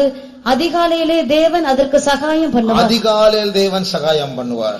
God will help in early in the morning. ஐந்தாவது, Fifthly, அங்கு ஜனங்கள் யுத்தம் செய்யவில்லை. the people, they did not fight. ஒரு மனுஷனும் ஒரு ஆயுதத்தை எடுக்கவில்லை. None of the men, they took their weapon. இப்பொழுது 10ஆம் வசனத்தை வாசி. இந்த சங்கீதத்தினுடைய 10ஆம் வசனம். Let's read 10th verse of this psalm. நீங்கள் அமர்ந்திருந்து நானே தேவன் என்று அறிந்து கொள்ளுங்கள். பாருங்க, நீங்கள் அமர்ந்திருந்து யுத்தமே பண்ணாதீங்க, சும்மா இருங்க, நான் செய்கிறேன். You be still and I will fight for you. ஆக இந்த குறிப்புகளை பார்க்கும்போது இந்த சங்கீதம் இந்த குறிப்பிட்ட அசீரியர்களுடைய யுத்தத்தில் நடப்பிக்கப்பட்டதான எழுதின சங்கீதம். And when we see all these references, we can come to know that this psalm was written in the time of this battle. ஆகையால் இப்படிப்பட்ட பயமுறுத்துகிற வல்லமைகள், பொய் கானானை வாக்குத்தத்தம் செய்கிறதான வல்லமைகள், இப்படி பரிசுத்தவான்களிடத்திலும் தேவனிடத்திலும் பிரிக்கிற வல்லமைகள், ஆக்கினைக்குள்ளாய் தீர்க்கிற வல்லமைகள் போராடுகிற அந்த நேரத்தில் தான் தேவ நதி ஒன்று அந்த தேவ நகரத்தை சந்தோஷப்படுத்துகிற ஒரு நதி உள்ளே பாய்ந்து செல்லுகிறது. And when such enemies they come to threaten and tries to separate us from God and shows a false Canaan and do all sorts of things, in such a time there is a river and the streams thereof which maketh glad the city of God. இந்த 46ஆம் சங்கீதத்தில் யுத்தம் பயங்கரமா இருக்கிற அந்த நேரத்தில் தான் இந்த நதி அந்த நகரத்திற்குள் பாய்ந்து செல்கிறது. And in the Psalms 46, when this battle is so in a very peak state, in such a state only this river of God, the streams thereof, it goes there. மறுபடியும் இந்த ஆரம்ப வசனத்தை வாசிப்போம். Let's read the key verse once again. ஒரு நதி உண்டு, அது நீர்க்கால்கள் தேவனுடைய நகரத்தையும் உன்னதமானவர் வாசம் பண்ணும் பரிசுத்த ஸ்தலத்தையும் சந்தோஷிப்பிக்கும். மறுபடியும் வாசிங்க. ஒரு நதி உண்டு, அது நீர்க்கால்கள் தேவனுடைய நகரத்தையும் உன்னதமானவர் வாசம் பண்ணும் பரிசுத்த ஸ்தலத்தையும் சந்தோஷிப்பிக்கும். உன்னதமானவர் வாசம் பண்ணும் பரிசுத்த ஸ்தலத்தின் கூடாரங்களை அப்படிதான் இங்கிலீஷில் இருக்கிறது. In English it is said the holy place of the tabernacles of the Most High. அப்ப tabernacles அங்க கூடாரங்கள் என்று எழுதப்பட்டிருக்கிறது. It is said tabernacles in plural. தேவனுடைய நகரத்தில் கூடாரங்கள் இருக்கிறது. அந்த கூடாரங்களின் பரிசுத்த ஸ்தலத்தை சந்தோஷிப்பிக்கிறதான ஒரு நதி. And in the city of God there are so many tabernacles and this river which maketh glad of such tabernacles. யுத்தம் பயங்கரமா இருந்தாலும் ஒரு சந்தோஷப்படுத்துகிற நதி பாய்ந்து கொண்டிருக்கிறது. Though the battle is so vehement, there is a river which can make glad. ஆகையால் 46ஆம் சங்கீதத்தில் அந்த சந்தோஷம் வெளியிலிருந்து நதியாக உள்ள போகிறது. In Psalms 46 we read this gladness, it comes as a river from outside to inside. 47ஆம் சங்கீதத்தை வாசிக்கும் அந்த சந்தோஷத்தையே அந்த சங்கீதத்தில் பார்க்கலாம். In Psalms 47 we read the whole gladness as the psalm. முதலாம் வசனம் வாசிங்க. Let's read the verse 1. சகல ஜனங்களே கை கொட்டி தேவனுக்கு முன்பாக கம்பீர சத்தமாய் ஆர்ப்பரியுங்கள். அந்த முழு சங்கீதம் ஆண்டவரை உயர்த்துகிறது. The whole psalm, it exalts a God. கையை தட்டி ஆர்ப்பரியுங்கள். Clap your hands and shout for joy. 46ஆம் சங்கீதத்தில் ஒரு நதியாய் அந்த சந்தோஷம் உள்ளே போகிறது. 47ஆம் சங்கீதத்தில் அந்த சந்தோஷத்தையே பார்க்கிறோம். In Psalms 46, this river of gladness, it comes into the city, and Psalms 47, we read the gladness of the whole psalm. 48ஆம் சங்கீதத்தில் என்ன நடக்குது தெரியுமா? Do you know what is happening in Psalms 48? அந்த சந்தோஷம் நகரத்திலிருந்து வெளியே போகிறது முழு பூமிக்கும். And this gladness, it goes out of that city to the whole earth. இரண்டாம் வசனத்தை வாசியுங்கள். Let's read verse 2. வடதிசையில் உள்ள சீயோன் பர்வதம் வடிப்பமான ஸ்தானமும் சர்வ பூமியின் மகிழ்ச்சியுமாய் இருக்கிறது. பாருங்க, 46ஆம் சங்கீதம் வெளியிலிருந்து சந்தோஷம் உள்ள போகிறது. 47ஆம் சங்கீதம் சந்தோஷம் அங்க பொங்குகிறது. 48ஆம் சங்கீதம் உள்ள இந்த முழு பூமிக்கும் இஸ்ரவேலிலிருந்து எருசலேமிலிருந்து சந்தோஷம் போகிறது. In Psalms 46, this river comes into the city, and in Psalms 47, this gladness is bubbling within the city, and in Psalms 48, it goes from that city outside to the whole earth. அது மாத்திரமல்ல, Not only that. இந்த 46ஆம் சங்கீதம் 4ஆம் வசனத்தில் கூடாரங்கள் என்று வாசித்தோம்.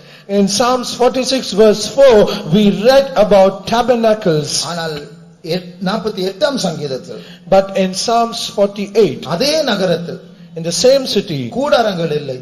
there are no tents or tabernacles. 3ஆம் வசனத்தை வாசிப்போம். Let's read verse 3.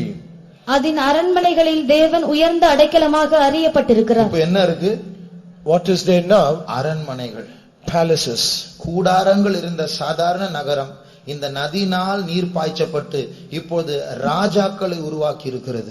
The city which had only ordinary tabernacles, but now the river has come down and it has made the tabernacles as palaces where the kings dwell. இந்த சங்கீதம் எழுதுகிறதான எந்த எருசலேமை பற்றி எழுதுகிறதோ அதே எருசலேமுக்கு இன்னும் சில மாதங்களில் சில வருஷங்களில் நாம் தான் அங்கே ராஜாக்களா இருக்க போகிறோம். நம்முடைய வீட்டை பற்றி தான் அங்க சொல்லப்பட்டது அரண்மனைகள். The same Jerusalem that is written here in a few months or few days, we are going to that same Jerusalem, and it is that city it is said about in this psalm. ஆகையால் அந்த அரண்மனைகளை சுதந்திரித்துக் கொள்ளும்படியாக இப்பொழுது ஆண்டவர் இந்த யுத்தங்கள் மூலமாய் நம்மை ராஜாக்களாய் உருவாக்கி கொண்டிருக்கிறார். And to inherit such palaces, God is allowing such battles so that He might mold and prepare us for that city. அப்ப இந்த யுத்தங்கள் நம்மை வளர செய்கிறது, நம்மை கொல்ல வரவில்லை. So all these battles and war, it makes us to grow, not to destroy us. சில வருடங்களுக்கு முன்பாக இப்படி ஒரு கதை வாசித்தேன். A few years ago, I happened to read such a story. இதை சொல்லி இருக்கிறேன்னு தெரியாது. I do not know whether I have already said this. ஒரு நல்ல உதாரணம் தான். But it is a perfect example. ஒரு நாள் ஒரு வாலிபனை கொண்டு போய் ஆண்டவர் ஒரு மலை உச்சி கொண்டு போய் அங்க ஒரு பாறை இருந்தது, அதை தள்ள சொன்னார். Once the Lord asked a young man to go to the top of the mountain, and he asked to push a great rock down. அவன் தள்ளினான், அசையவில்லை. He tried to push it down, but it never moved. மறுபடியும் கீழே வந்தான். It came down again. அடுத்த நாள் மறுபடியும் ஆண்டவர் போய் அதை தள்ளு என்று சொன்னார். Again the Lord said, go back again and try to push down the rock. தள்ளினான், அது அசையவில்லை, மறுபடியும் கீழே வந்தான். He tried to push it down, nothing happened, and he came back. இப்படி ஒரு வருடம் முழுவதும் ஆண்டவர் ஒவ்வொரு நாளும் போய் தள்ளு என்று சொல்லுகிறார். தள்ளினான், அசையவில்லை, கீழே வந்தான். So all throughout the year the Lord said every day, go and push it down. He tried that and nothing happened, and he came back again. அப்படி இருக்கும்போது இந்த மனுஷன் கடைசியா சோர்ந்து போய் ஆண்டவரிடத்தில் ஒரு கேள்வியை கேட்டான். And like when it was like this man was discouraged and he asked a question to God. ஒரு வருடம் முழுவதும் தள்ளு என்று சொன்னாய், நான் கேள்வி கேட்காமல் தள்ளினேன், அது கொஞ்சம் கூட அசையவில்லை. Oh Lord, you asked me to push down the rock for almost 1 year without asking any question and obeyed you, but nothing has ever happened. ஏன் ஆண்டவர் இப்படி செய்கிறீர்? Why are you doing this, Lord? ஆண்டவர் சொன்னார், என் மகனே, நான் அந்த பாறை தள்ளு என்று சொன்னேன், ஆனால் அதை அசைக்க வேண்டும் என்று சொல்லவில்லையே. My son, I asked you to push down the rock, not to move it, but I asked only to push it down. அப்போ இந்த பையனுக்கு இன்னும் கோபம் வந்தது. This boy had more angry towards God. ஆண்டவரே, அசைக்க வேண்டாம் என்று நீ நினைத்தால் ஏன் தள்ள வேண்டும் என்று சொல்லுகிறீர்? And if at all you have not thought to move it down, why did you ever ask me to push it down. அப்போ ஆண்டவர் சொன்னார், But then the Lord அந்த replied, பாறை அங்கேதான் இருக்கிறது, the rock is still there. அது ஒன்றும் நடக்கவில்லை. Nothing has happened to that. ஆனால் ஒரு வருடம் நான் சொன்னதை நீ கேட்டு கீழ்ப்படிந்து நீ தள்ளி தள்ளி இப்போது உன் கையை பார், உன் காலை பார், எவ்வளவு வல்லமுள்ளதாய் பலமுள்ளதாய் மாறி இருக்கிறது. For the whole year I asked you to push it down, and you obeyed it and you did. Now see the strength and might that you have in your arms and legs. ஒரு வருஷம் தள்ளிவிட்டு சூழ்நிலை மாறவில்லை, அவன் இவனோ மாறிவிட்டான். But for almost 1 year he tried to push all the stone. The situation was not changed, but there is a change that has happened within him. நம்முடைய கண்களை மூடுவோம். Let us close our eyes. ஆண்டவர் நம்ம எத்தனையோ போராட்டங்கள் வழியாக நம்மை கொண்டு போய் கொண்டிருக்கிறார். God is leading us in so much of struggles. அது கடனா இருக்கலாம், Perhaps it might be a debt, வியாதியா இருக்கலாம், it might be a sickness, வறுமையா இருக்கலாம், it might be poverty, நிரந்தரமான ஒரு வேலை இல்லாத சூழ்நிலையா இருக்கலாம், we might be a jobless, a permanent job, வீட்டில் தீராத சண்டையா இருக்கலாம், there will be problems, there is striving always, நமக்குள் போராடுகிற பாவமா இருக்கலாம். it might be a sin that's striving against us. இந்த நேரத்தில் சத்ரு பேசுவான், At that time the enemy will speak to us, சத்ரு பயமுறுத்துவான், he will try to threaten us, அவனுக்கு ஒப்பு கொடுக்கும்படி அவன் மெதுவாய் பேசுவான், he will try to speak softly so that we might surrender to him. எவ்வளவாய் நீ முயற்சி செய்தாலும் நீ இப்படிதான் இருக்க போகிறாய், எனக்கு ஒப்பு கொடு, நான் சூழ்நிலையை மாற்றுவேன் என்று சொல்லுவான். How much soever you will try to come out of this, you will never change. You should only surrender to me. என்ன சொல்ல போகிறோம்? What are we going to say இந்த யுத்த நேரத்தில் in this time of battle, அந்த பயத்தை மாற்றும்படியாக, so that to change that fear, பரிசுத்தவான்களின் ஐக்கியத்திலிருந்து தேவனிடத்தில் நம்மை பிரிக்கிறதான அந்த வல்லமை எதிர்க்கும்படியாக, so that we might resist that power which tries to separate us from God and அந்த saints, பொய்யான மாயான செழிப்பை பார்த்து வேண்டாம் என்று சொல்ல பலனை பெறும்படியாக, so that we might receive the power and strength to refuse that false possession. ஆண்டவர் என்னை கைவிட்டார் என்று சொல்ல தூண்டி விடுகிறதான அந்த சூழ்நிலைகள் In that situation, so which provokes us to say that the Lord has forsaken me, என் தேவன் என்னை கைவிட மாட்டார் என்று சொல்ல தைரியம் கொள்ளத்தக்கதாக, so that we might have the courage to say, my God will never leave me. இந்த நகரத்தை மகிழ்விக்கும்படியாக ஒரு நதி இந்த நகரத்துக்குள் பாய்ந்து கொண்டே இருக்கிறது. A river is just flowing into that city to make it glad. நீங்கள் விசுவாசிக்கிறீர்களா? Do you believe that? இந்த அசீரியர்கள் தொடர்ந்து பிடிக்கிற இந்த நேரத்தில், In the time where the Assyrians, they are trying to chase us and capture அந்த us, சனகரிப் ராஜா சாத்தான் பொய்யான காரியங்களை பேசி பயமுறுத்துகிற நேரத்தில், that King Sennacherib, that Satan which tries to deceive us with a lie, தேவனுடைய சமூகத்தில் இருந்து ஒரு நதி உங்களுடைய இருதயத்தை தேடி வருகிறது. there is a river that is coming in search of you in the presence of இந்த God. போராட்டம் உனக்கு நல்லது தேவனுடைய பிள்ளையே. This strive or struggle, it is good for you, child of இப்போது நீ God. ஒரு சாதாரண மனுஷனை போல ஒரு கூடாரத்தில் தங்கிக் கொண்டிருக்கிறாய். Perhaps you might be dwelling in an ordinary tent as an ordinary child. இந்த நதியில் இருக்கிற தண்ணீரை நீ பருகினால், When you drink the waters of this river, உனக்காக ஒரு அரண்மனை ஆயத்தப்படுத்தப்பட்டுக் கொண்டிருக்கிறது. there is a palace that is being prepared for you. உனக்கு ஒரு கிரீடம் காத்துக் கொண்டிருக்கிறது. There is a crown that is waiting for you. ஒரு ராஜாவாய் உருவாக்கப்பட போகிறாய். You are going to be molded as a king. இதே பூமியில் 1000 வருடம் நீ ஆளுகை செய்ய In போகிறாய். the same earth, you are going to reign for 1000 years. நித்தியத்திலும் இயேசுவோடு கூட ஆளுகை செய்ய போகிறாய். Even in eternity, you are going to reign along with Jesus. பயப்படாதே, Fear not. சோர்ந்து போகாதே, Do not be discouraged. பரிசுத்தவான் ஐக்கியத்தை விட்டு தேவனை விட்டு நீ போகாதே. Do not go out of the saints of God and from God. பிசாசுடைய பொய்க்கு செவி கொடுக்காதே. Do not give heed to the lie of Satan. அந்த உலக செழிப்புக்காக ஆண்டவரை மறுதலிக்காதே. For that flourishing of this world, do not deny God. இயேசு உன்னை கைவிடவில்லை.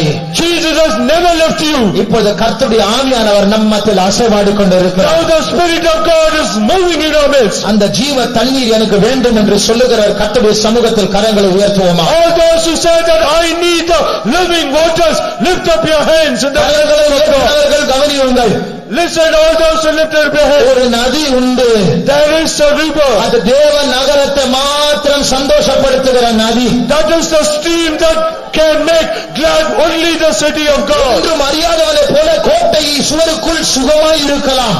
we might be without knowledge in the walls of the ஏனென்றால் பயந்து போய் சுவற்றின் மேல் உட்கார்ந்து கொண்டிருக்கலாம். or perhaps we might be afraid and we might be seated on the walls of the இந்த நதியின் சந்தோஷத்தை நீ பெறப் போகிறாய். you are going to receive the gladness of this river. பயம் மாற்றப்பட போகிறது. your fear is going to be changed. நீ அந்த கோட்டையிலிருந்து வெளியே வந்து சத்துருவோடு பேசப் போகிறாய். you are going to come out of the fortress and you are going to speak to your enemy. நீ பயப்படாதே.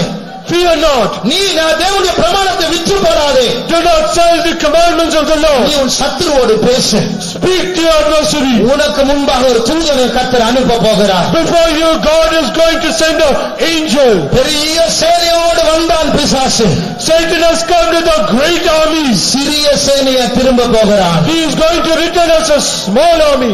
1,85,000 பேர்களை கொன்று போட்ட அந்த தூதனை விட எத்தனையோ தூதர்கள் இந்த இடத்தில் இப்போது நின்று கொண்டிருக்கிறார்கள். more than one single angel who slew 185,000 people.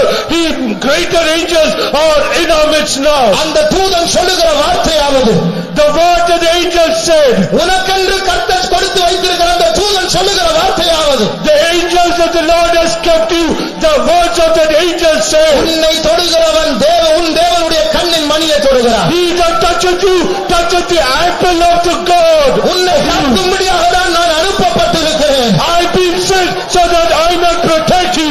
நீ உன் தேவனுக்கு உண்மையாய் இருப்பாய் என்றார். if you are faithful to your God, உன் தேவனுக்கு நீ பயந்திருப்பாய் என்றார். you fear your God, உன் தேவன் மேல் பற்றுதலாய் இருப்பாய் என்றார். trust in your God, உன் பின்மாற்றத்திலிருந்து நீ வெளியே வருவாய் என்றார். come out of your backsliding, உண்மையை சொல்லி பாவ அறிக்கை செய்வாய் என்றார். you speak your truth and confess your நான் உன் பட்சத்தில் நிற்பேன்.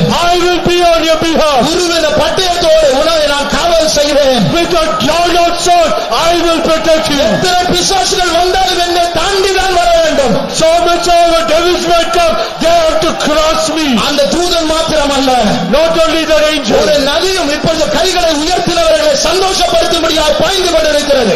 so the river is flowing so that it may make love all those who lifted up their hands. O Rama Santina Kara Shabakara Maniatra Ne Rama Shabakatuda Karama Shabakara Maniatre Ni Rama Shabakara Maniatre நீங்கள் இப்பொழுது அந்நிய பாஷையை பேசிக் கொண்டிருக்கும் பொழுது, when you speak in unknown tongues now, மனுஷர்கள் ராஜாக்களை மறுரூபம் அடைகிற வேலை நடந்து கொண்டிருக்கிறது. there is a work of transformation where men become kings. இந்த அபிஷேகத்தின் மூலமாக through this anointing, உன் யுத்தத்தை நடப்பிக்க to perform your battle, கர்த்தர் உனக்குள்ள ஒரு அதிகாரத்தை வைத்துக் கொண்டிருக்கிறார். God is placing an authority in you. நீ சோர்ந்து போய் உட்காராதே. do not be fainted and seated. திடமனதாய் இரு. be discouraged. உன் தேவன் பெரியவர். your God is great. உனக்கு அவர் அபிஷேகம் பண்ணுகிறார். He is anointing you. ஓ ராமா ஷபகத்னா சபாரியானா மதுரா.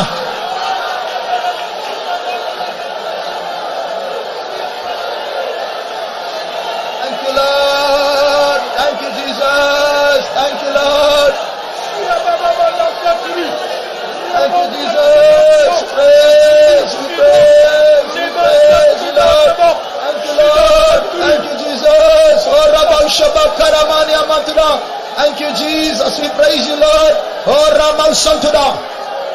கர்த்தர் உங்களுக்கு ஒரு அபிஷேகத்தை இப்பொழுது தரப்போகிறார். God is going to give an anointing to you. அந்த அபிஷேகம் வரும்பொழுது, when that anointing comes, அந்த சந்தோஷ ஜீவ நதி உங்களுடைய உள்ளத்தை தொட்டு இருக்கிறது. that gladness, the living waters has touched your soul. உன் கூடாரம் அரண்மனையாய் மாறப் போகிறது. your tents or tabernacles, it is going to be as palaces. வெளியே பார்த்தால் அப்படியேதான் இருக்கும். outwardly it will be as like this. ஆனால் அதன் உள்ள இருக்கிறது ராஜாக்கள்.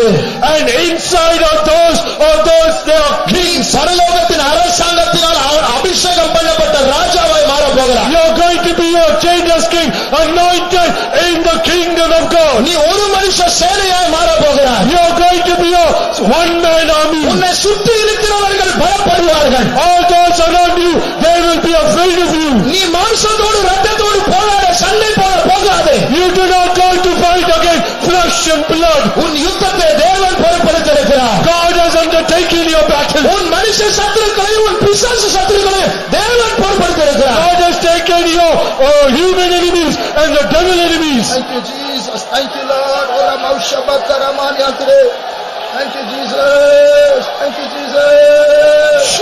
Thank you, Jesus. Praise Jesus. Oh, Ramam Shabam Karamaniam today. Thank you, Lord. Oh, Ramam Shabaniam today. Thank you, Jesus. Thank you, Jesus. Jesus. Thank you, Jesus. Thank you, Lord. Thank you, Jesus.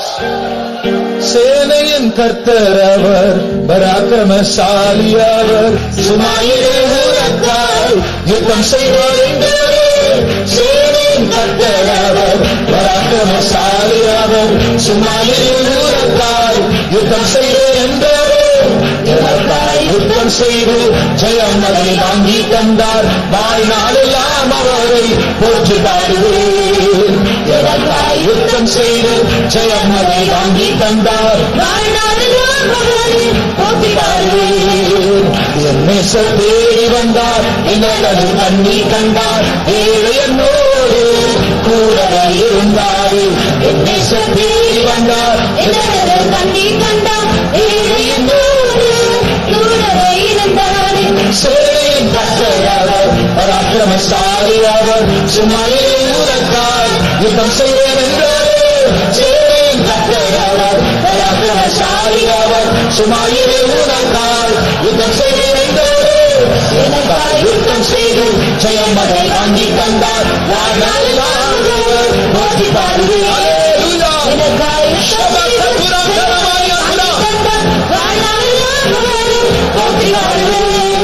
சேனையின் கர்த்தர் அவர், பராக்கிரமசாலி அவர், சுமையை உனக்காய் யுத்தம் செய்வேன் என்றாரே. சேனையின் கர்த்தர் அவர், பராக்கிரமசாலி அவர், சுமையை உனக்காய் யுத்தம் செய்வேன் என்றாரே. எனக்காய் யுத்தம் செய்து ஜெயவரை வாங்கி தந்தார். வாழ்நாளெல்லாம் அவரை போற்றி பாடுவேன். நீ சும்மா இரு. யுத்தம் செய்து கர்த்தர் உனக்காக வழக்காடுவார். வாழ்நாளெல்லாம் அவரை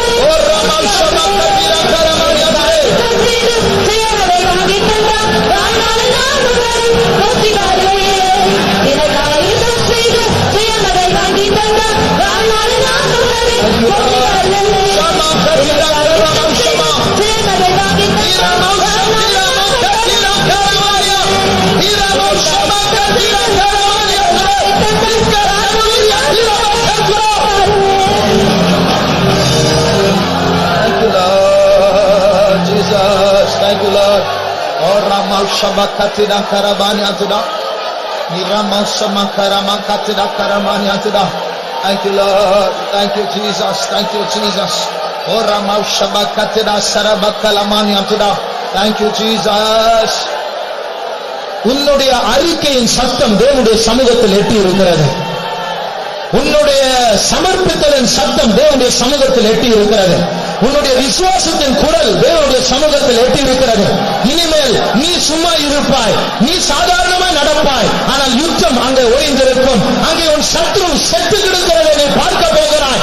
இதுவரைக்கும் இல்லாத சமாதானம் உன் வீட்டை ஆளுகை செய்ய போகிறது.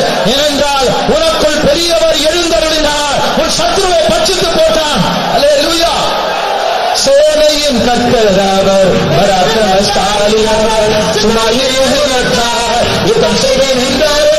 சேனையின் கர்த்தர்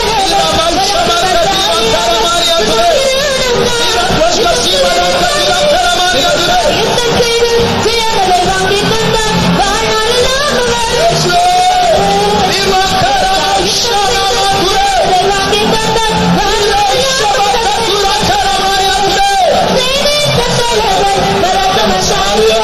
சுமையே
கர்த்தருடைய சமூகத்துக்காக கர்த்தரை ஸ்தோத்திரிப்போம்.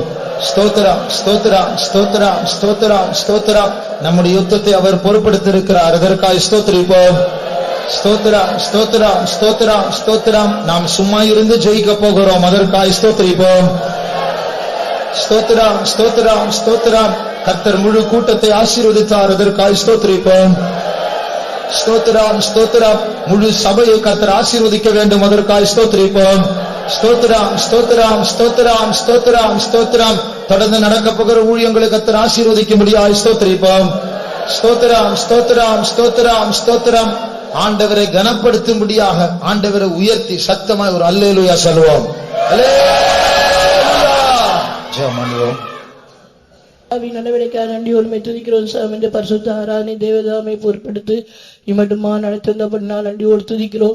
இந்த பரிசுத்த ஓய்வினால ஒரு கூட்ட பரிசுத்த ஆண்டவரை சந்ததியை நீ தெரிந்து கொண்டு உங்களுடைய பரிசுத்த சமூகத்துக்கு கொண்டு வந்தீரே, அதற்காக நன்றியோடு துதிக்கிறோம். இந்த ஆராதனை தொடக்க பகுதியிலிருந்து ஆண்டவரை இந்த நிமிடம் வரைக்கும் உங்களுடைய சமூகத்தை பரிசுத்த சமூகத்தை ருசிக்கும்படியாக நீ எங்களுக்கு கொடுத்ததான வெளியேறப்பட்ட பாக்கியத்துக்காக நன்றியோடுமை துதிக்கிறோம் சாமி.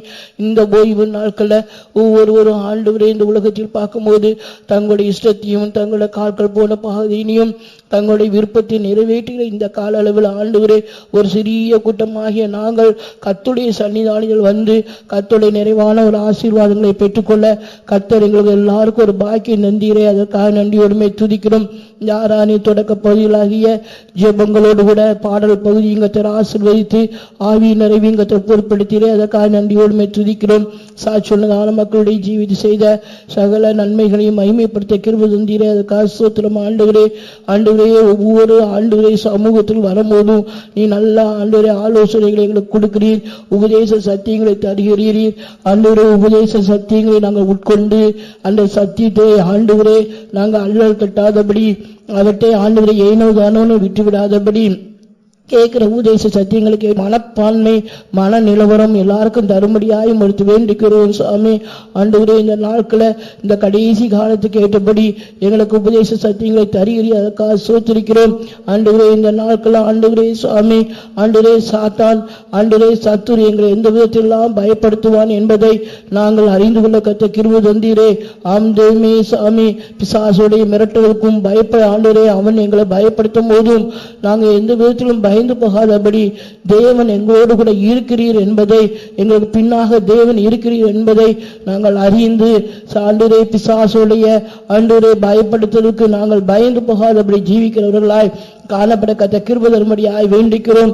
அந்த சாத்தான் எங்களையே ஆண்டவரை தேவனை விட்டும் பரிசுத்தவான்களுடைய ஐக்கியத்தை விட்டும் பிரிக்க முயற்சி பண்ணும் போது ஆண்டவரே இந்த நாட்களை எந்த விதத்திலையும் சாத்தானுடைய ஆலோசனைக்கு நாங்கள் கீழ்ப்படிந்தவர்களாய் போகாதபடி ஆண்டவரை தேவனோட ஐக்கியத்தையும் பரிசுத்தவான்களுடைய ஐக்கியத்தையும் என்றும் பாதுகாத்துக் கொள்ள கர்த்தர் ஒவ்வொரு தேவனுடைய பிள்ளைக்கும் இந்த ஆராதனை கலந்து கொண்ட சிறியோர் பெரியோர் எல்லாருக்குள்ளையும் இப்படிப்பட்டதான ஆண்டவரே அப்பா ஐக்கியத்தை பாதுகாத்து ஜீவிக்க கர்த்தர் கிருபை தரும்படியாய் வேண்டிக்கிறோம்.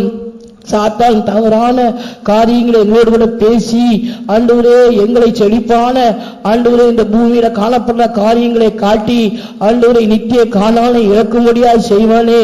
ஆனாலும் தவறான போலியான அவனுடைய பேச்சுக்கு நாங்கள் இடம் கொடுக்காதபடி கர்த்தராமே எங்களை ஆண்டவரை அவற்றில் இருந்து நாங்கள் ஆண்டவரை பாதுகாக்கும்படியாக அந்த நித்திய காணாலுக்கு சுதந்திரமாக நாங்கள் காணப்படும்படியாக நீர் எங்களுடைய தேவனாய் இருக்கிறீர், எங்களை கைவிடாத தேவனாய் இருக்கிறீர், எங்களை போஷிக்கிற தேவனாய் இருக்கிறீர், எங்களை நடத்துகிற தேவனாய் இருக்கிறீர் என்பதை நாங்கள் எந்த விதத்திலும் மறந்து போகாதபடி ஆண்டவரே இப்படிப்பட்ட ஆண்டவரே சாமி வாக்குத்தத்த சத்தியங்களை நாங்கள் ஆண்டவரை பிடித்துக் கொண்டு நடக்க கத்த கிருபை தரும்படியாய் வேண்டிக்கிறோம்.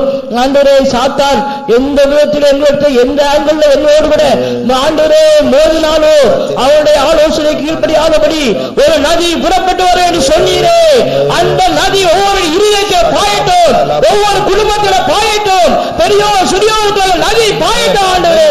அந்த நதியினால் ஒரு பெரிய சந்தோஷம் உண்டாகட்டும் ஆண்டவரே. நதி எல்லாருடைய இருதயத்திலே இந்த காலையில பாய்ந்தபடினால் சோத்திரம் ஆண்டவரே. அந்த நதியினால் சந்தோஷப்பட்ட கிருபை தந்தீரவக்கா சோத்திரம் ஆண்டவரே. இப்படிப்பட்டதான ஆண்டவரே ஜீவித்தை நாங்கள் பாதுகாத்துக் கொண்டு எனக்கா யுத்தம் பண்ணும்படியாக ஒரு தூதனை அனுப்புகிறேன் சொன்னீரே சோத்திரம். எப்பேற்பட்ட சத்துரு எங்களை மிரட்டினாலோ பயப்படுத்தி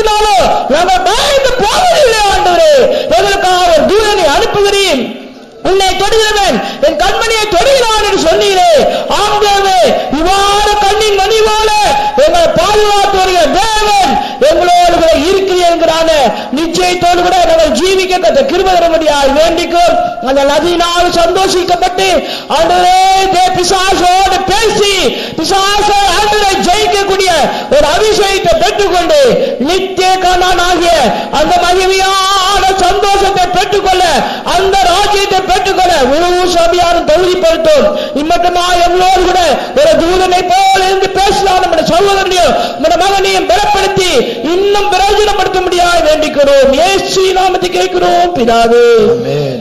Now may the grace of our Lord Jesus Christ, the love of God the Father, and the sweet fellowship of the Holy Spirit rest and abide with us now and until Jesus returns in glory. Hallelujah! Hallelujah! Hallelujah!